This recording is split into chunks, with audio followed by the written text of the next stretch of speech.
Hello everybody and welcome back to my channel. So for this next episode, I wanted to teach you guys about how to use resin with tiles and using acrylic ink on them. Using tiles is probably one of my most favorite things because you do get the same effect as if you were using acrylic ink inside of resin coasters like these guys here.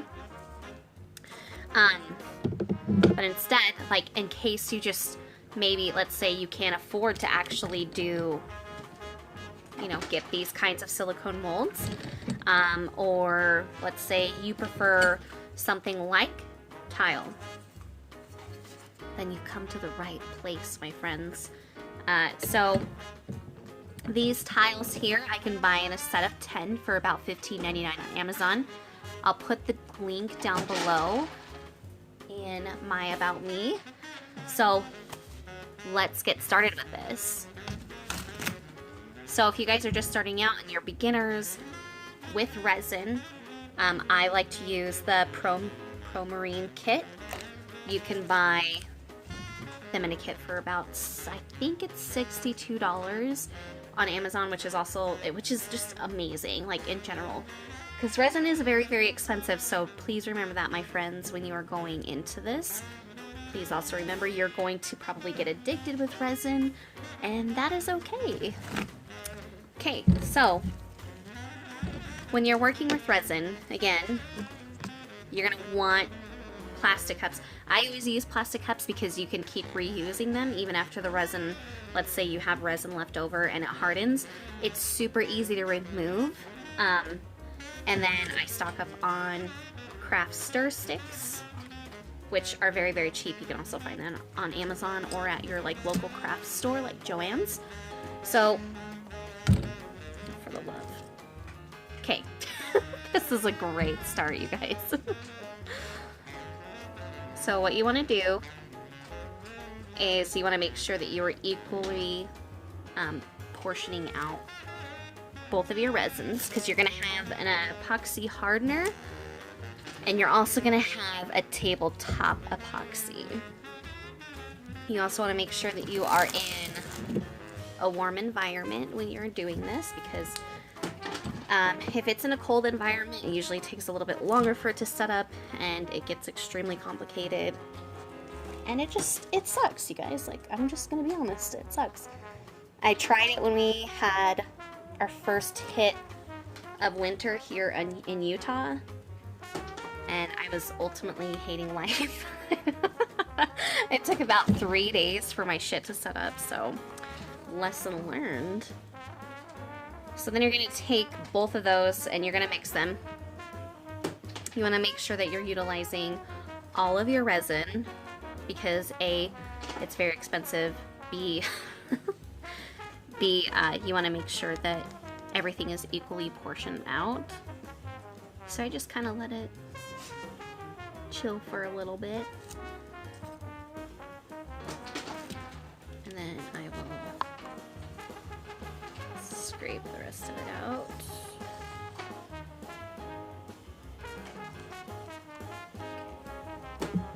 Alright, depending upon how much you've actually made portion-wise, you're going to stir it very slowly.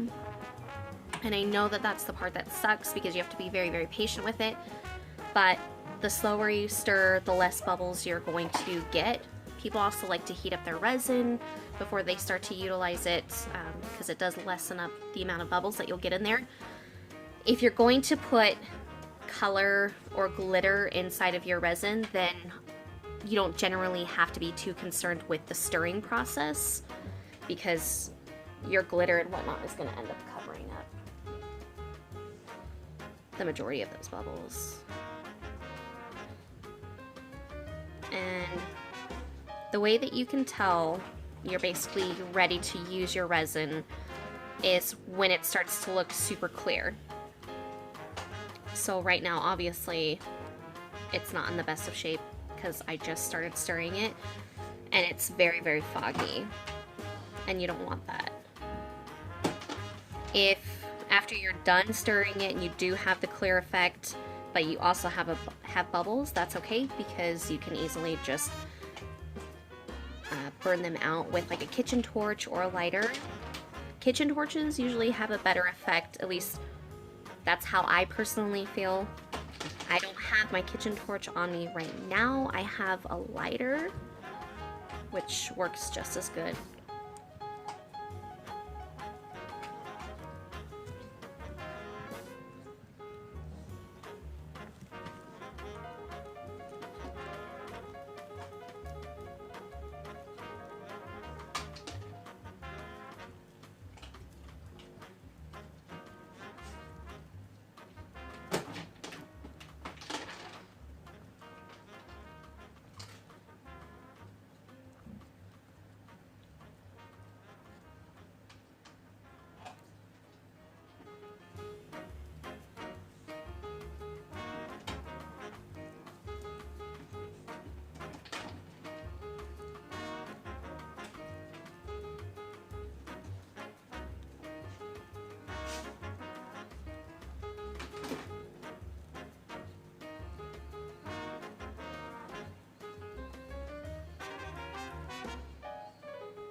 Okay, so when I'm getting ready to do my tiles, I like to get just basically a lid that you're never ever going to use again, and who doesn't have a drawer that is just full of random shit ass lids that you're never ever going to use again?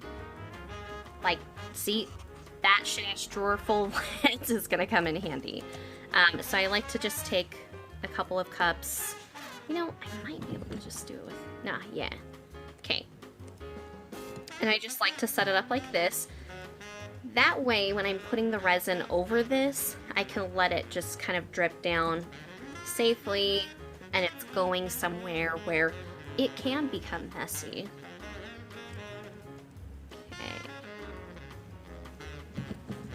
Just kind of get those out of the way. Alright.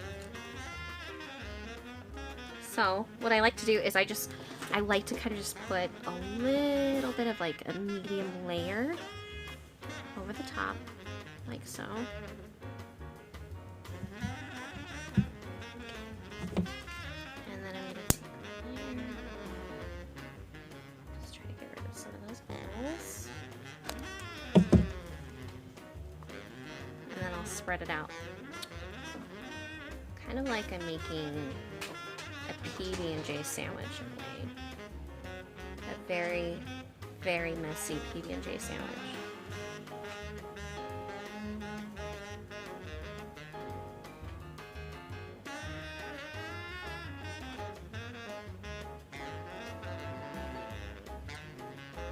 And I'll make sure that I get some of the resin over here, off to the sides.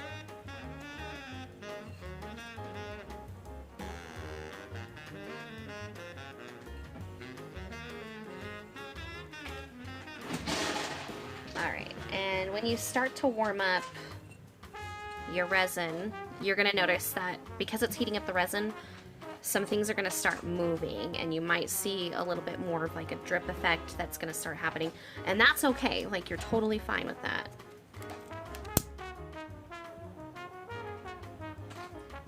We're going to get the rest of the bubbles out.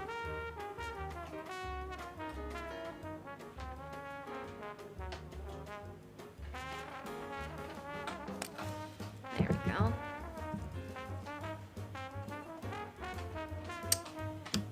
Okay, and now you're ready for your acrylic inks. If you guys haven't seen my videos before, I will show you guys the preference with anybody as far as acrylic inks go.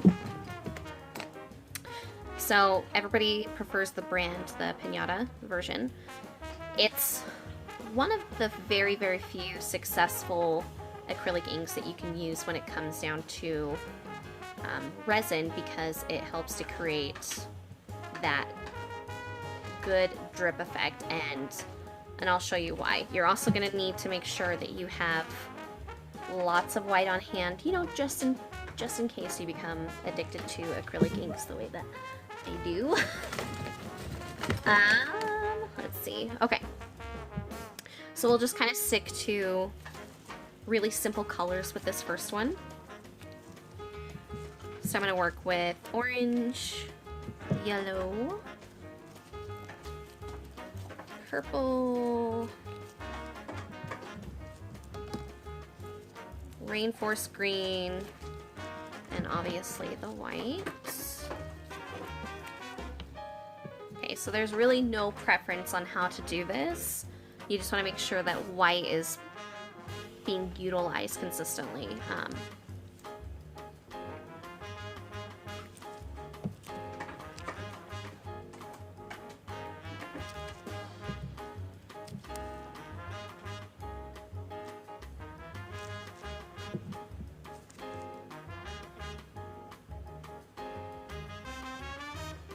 When you use the white, it kind of just creates this explosion effect, and it helps to keep your paints moving. Okay, so that is setting it on fire, and I'm pretty sure you guys just saw the flames, and that's okay. Just, just don't let the fire go, you guys. And that's just because the acrylic inks are sitting on the top.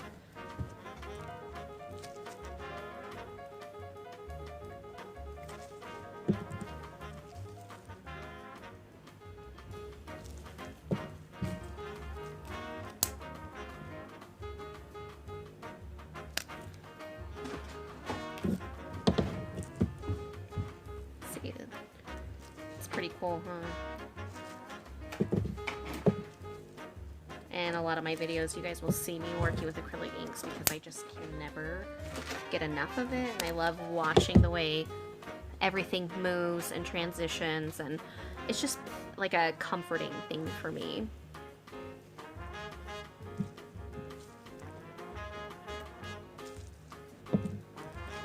So usually when I'm building my acrylic ink tiles, I try to stick to a theme, but since I'm just showing you guys the basics on this, I'm not really worried about that right now.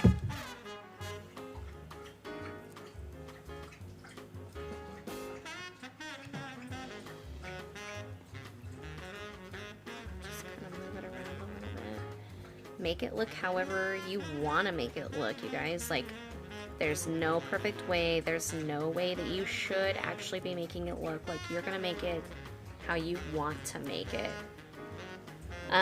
Do know that even after you're done, because the resin is heated, a lot of the colors are still gonna kind of keep moving down. So sometimes when I'm making a specific theme, I try to stick to a corner because I know that it's gonna start to move its way down. If you're worried about that, then just take it easy with the coloring. If you're overwhelming the colors too much, you're adding too much, you're going to get more of that effect of it moving down.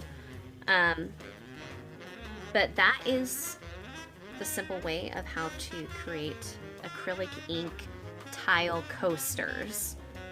So, super easy. I will make sure to put where you can locate all of the items down below if you really enjoyed watching this and you look forward to more, because believe me, I'm going to do a ton more. Like and subscribe, and if there's something that you want to learn, make sure that you leave a comment down below. Thanks guys, have an awesome night.